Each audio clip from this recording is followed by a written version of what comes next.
Yes, Mr Chairman, I would like to introduce Rita Mazaleskis. Hello again, Rita. Hello, Chair and Board. It's nice to be here in person. Firstly, I'd just like to thank you for having a hybrid meeting and making it available to people that can't get here for whatever reason. Because of COVID, they don't have a job, can't afford it, and it just allows a lot more people to attend remotely, so thank you for that. Indeed. Something that's come up I just want to mention whilst listening to everyone. In 2018 in June, I walked into my local bank and asked for a meeting, and the person over the counter wouldn't meet with me, so I asked to meet with the bank manager, and I was refused a meeting, and I continued to contact Westpac and was refused meetings, so I started contacting Mr Hartzer. I was also refused meetings, and I've been refused meetings ever since. But this morning I'm hearing all these people have met with Mr King or you, and I would like to raise this again and request if I can have a meeting with yourself and Mr King or either, whether it's after this event or in Sydney. So I would just like to put that on the table, please. Do you live here? No, I live in Perth. You live in Perth? Yep. Okay. So I've come over just for the AGM. So Yeah. you're more likely to be in Perth than I am. Yep. Awesome. Thank Okay, you. done. Yeah. Thank you. Now, in your annual report under risks relating to our business, it says we have suffered and could in the future suffer information security risks, including cyber attacks. Cyber attacks, espionage and other errors are happening at an unprecedented pace, scale and reach. While we have systems in place to protect against, detect, contain and respond to cyber attacks and information security threats, these systems have not always been and may not always be effective. It also states our operations rely on the secure processing, storage and transmission of information on our computer systems and networks and the systems and networks of external suppliers. Although we implement measures to protect the confidentiality, availability and integrity of our information, there is a risk that our information assets, including the computer system software and networks on which we or our customers, shareholders, employees, suppliers, counterparties or others rely, may be subject to security breaches, unauthorised access, malicious software, external attacks or internal breaches that could have an adverse impact on our and their confidential information. Yep. And then it also says a range of potential consequences could arise from a successful cyber attack or information security breach, whether targeting Westpac or third parties, such as fraud. So given that the board has assumed responsibility for technology, and as the board considers technology to be core to strategy, how does the board handle fraud matters and cybercrimes on the business against their customers? Do these get reported within board reports, and are they discussed at board meetings? Now, thank you for the opportunity of having Mr. Marriott talk before he finally retires at the end of the meeting. So, Peter. Yeah, thank you, and thank you, Rita, for your question.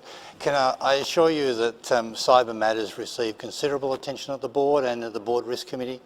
We all read in the media the various stories around cyber. It's a major risk for the economy globally. And it's a bit of an arms battle. You're constantly having to improve your controls, and we are constantly reviewing our control practices, strengthening our control practices, having external reviews done, regularly reassessing our controls to make sure that they provide protection. But as set out in that note, you can never provide absolute assurance, but we're constantly striving to improve the controls, and it's a matter that receives considerable attention at both board and within management.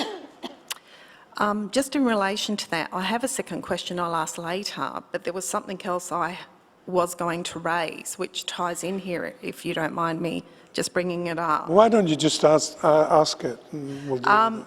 So Under the risk identification, there are 11 major risk categories, including financial crime and cyber risk, and that the board establishes a risk appetite for each major risk category, which is included in the board risk appetite statement, which lists the measures and tolerances used to monitor these risks.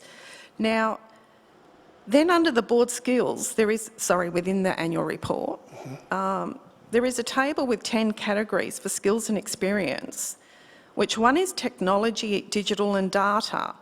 These are rated as red, being an expert, or grey, having a general working experience and knowledge, and white, being limited working experience and knowledge. This table shows a board member being an expert, one board member being an expert, and 9 in grey, having general working experience and knowledge.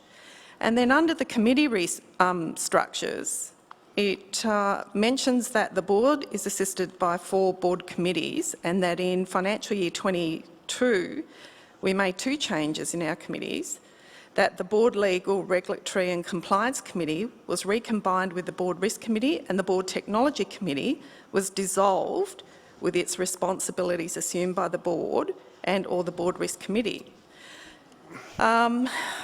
So my question is, given that cyber crimes and technology are very big hitters in your annual report and mentioned within a lot of the content, and there isn't much strength on the board in regards to these issues, and this has actually been the case for a couple of years, and I'm assuming maybe, or actually maybe not.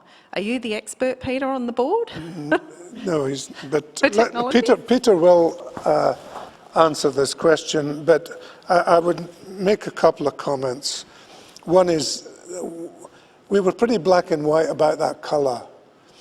And I think there are 2 or 3 people on the board who've got really good technology skills. I mean, remember, I've been in banking for 47 years, and so, and the bank is fundamentally a technology company that has money. So I think it's a bit stark that there. Now, the other point I would make is the best experts are not necessarily directors.